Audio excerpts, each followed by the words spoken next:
Well, thanks for coming out, guys. Had a good little players had a chance to get away for a day, and then got them back yesterday and got back to work. And all attention is focused on Minnesota. Um, Really well coached football team. PJ does a great job. Very proud of what he does there, and you can see that he's put together a great staff. They're doing a really, really good job. Evolved on offense, some that it makes it a big challenge. Defensively, the number one defense in the country right now. So we go from playing, one of the top five to the top 2 weeks in a row.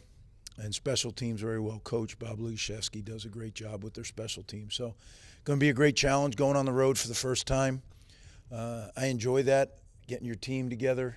It's going to make for a very, very competitive week of practice. We have 74 slots by the Big Ten rules, and we've been using and had more guys up than 74. So there's unfortunately some guys are going to not make the plane, but that'll all be determined in practice. So with that, I'll open it up for questions. Moses and Colin didn't finish the game. Do you have an update on them? And if they can't go, who would kind of rise up and take their spot? Yeah, that'll go on Saturday, on the availability report. Nathan's obviously played Minnesota last year, so it's not the first time facing his old team. But going back there, I'm sure there's going to be some extra emotions in there. I guess, how do you kind of feel like he'll handle that, and how do you kind of keep him from getting too distracted by anything going on? Yeah, I think Ethan's really matured quite a bit since he arrived here. I think he's going to be totally focused on playing the football game, being the quarterback that he's capable of being, and running our offense. And certainly he played there, so there's he still knows guys on the team. It's going back to the stadium that he started his career in, but I think that all fades away very quickly, and what it becomes is a really, really challenging defense that we have to be able to move the football on. So that's where certainly Ethan, he's a grown man now. He's gonna approach it that way. Now that it's been a few days since Friday, have you been able to rewatch what you've seen from the offensive line, and how do you think they performed, and what can you take away going into Saturday? Well, yeah, most of it is all looking forward. We evaluated that game, that night, started to at least. And I think what we have is we have an offensive line that's growing, right? The interior three are experienced guys. The guys on the perimeter at the tackles, I think, are getting better each week. Last week was a great challenge. This week will be a great challenge. Their defense at every level has premier players and then a bunch of really good players. But when you look number 0, I think Smith's his name, he really gets after the passer. So he's someone you really got to be aware of. The linebacker number 6, Baranowski, is very, very active. And then Coy Parrish in the back end is one of the best in the country. So they have, like I said, stars at each level of the defense, and then a really, really good supporting cast around them. And that's why they're number 1 in the country, I'm sure. There's not much tape on the quarterback for Minnesota, Lindsey, but what have you seen in the early preparation for him? Yeah, I mean, we know about him, right? He redshirted. He's been in their system. He knows the system well. Now it's his turn. Very good quarterback. You can see, why they're so high on him. He's got all the skills. He's got a big, big arm. He's a big man. He's 230 pounds, 6'5". He's not easy to get down. He's able to move in the pocket, and he's a pro-style quarterback, but he really is a strong kid. He's got a strong arm. He seems to really understand what they're doing. It's very much an NFL-style offense. They're under center more now. It reminds me a lot of the NFL teams that we study for different things, and certainly well coached. The offensive line is really well coached. The receivers, PJ's a receiver coach by trade, and he does.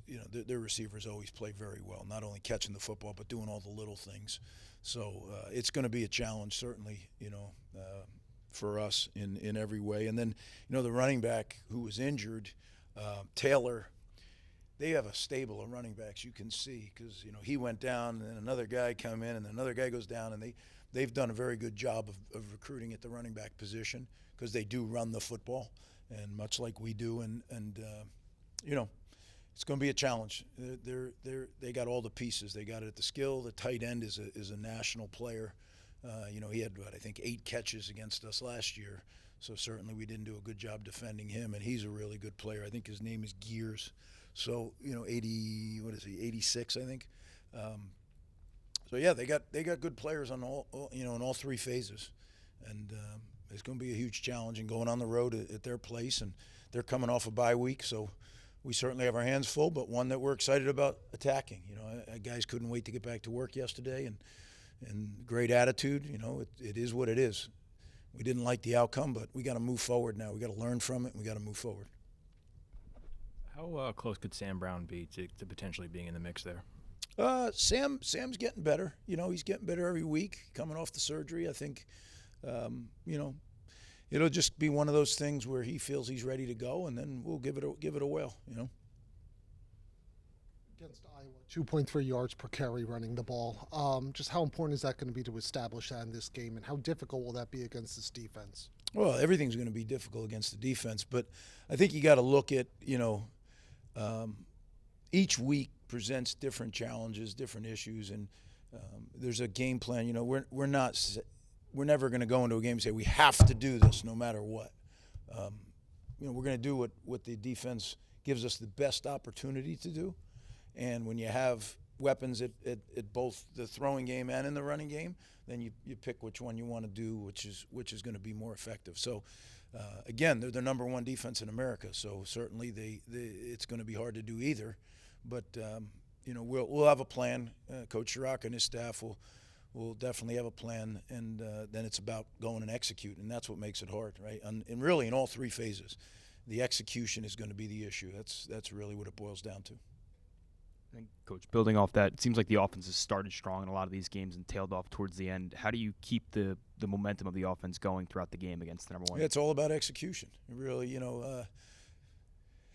very, very fine line between converting on third down, not converting, on popping a run. We were a couple of shoestrings away from popping some runs that, maybe last year come flying out. So who knows? Maybe that happens when we keep growing, keep maturing, keep getting better.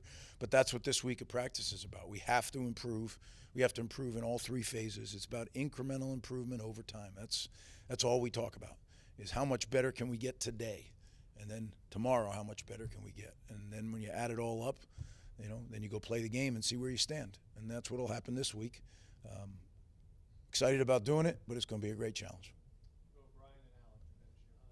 Two-parter on Dino. What has Dino Calicanis added to this team, and what have you seen from his relationship with Ethan, having spent a lot of time around them in the past 2 years? Yeah, Dino is a huge part of our team. He's a big-time special teams player for us, provides depth at the wide receiver position. I think you saw when he caught that touchdown against Miami how excited everybody on the team was for Dino. Everybody loves Dino.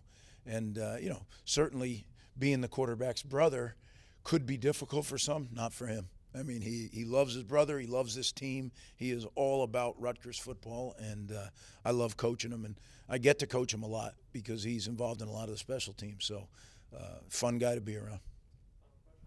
You touched a little bit on Quay Parrish. He's only a sophomore. He's playing in all three phases of the game. Have you seen someone that young with that versatile of a skill set, and how do you prepare for that?